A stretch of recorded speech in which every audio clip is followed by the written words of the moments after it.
Volcanoes act out in every possible way.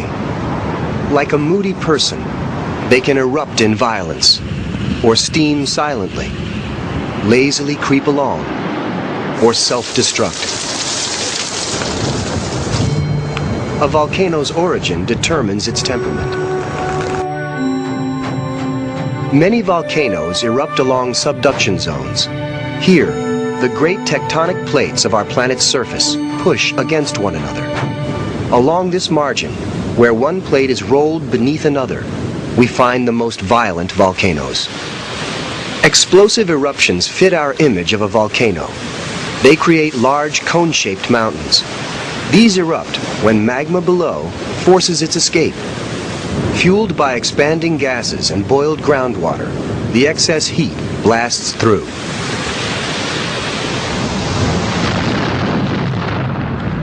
Volcanoes like this often have alternating layers of different volcanic materials: ash, cinders, and lava. These layered cones are called composite volcanoes.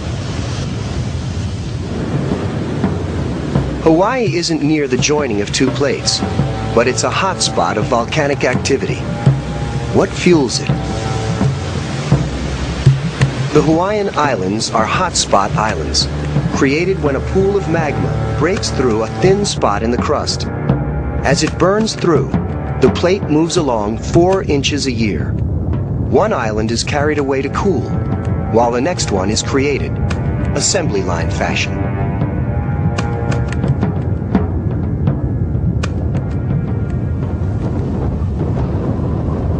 On the Big Island of Hawaii, Kilauea has been erupting since 1983 and shows no signs of letting up. It's an example of a second kind of volcano, the shield volcano.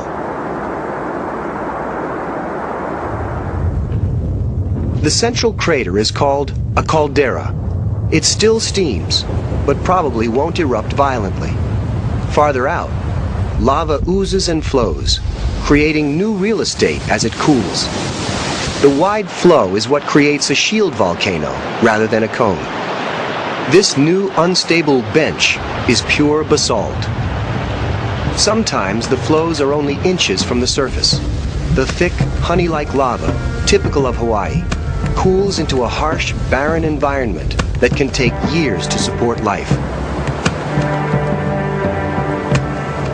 Cinder cones are a third kind of volcano. Mexico's Paracutin is a dramatic example. Like composite volcanoes, they can be explosively violent visitors to the surface of our planet. They burst forth with enormous quantities of ash, cinders, and lava fragments. They rapidly build volcanic mountains, but never as wide as shield volcanoes, or as high as composites. Cinder cone shape is determined by the size of the ejected material.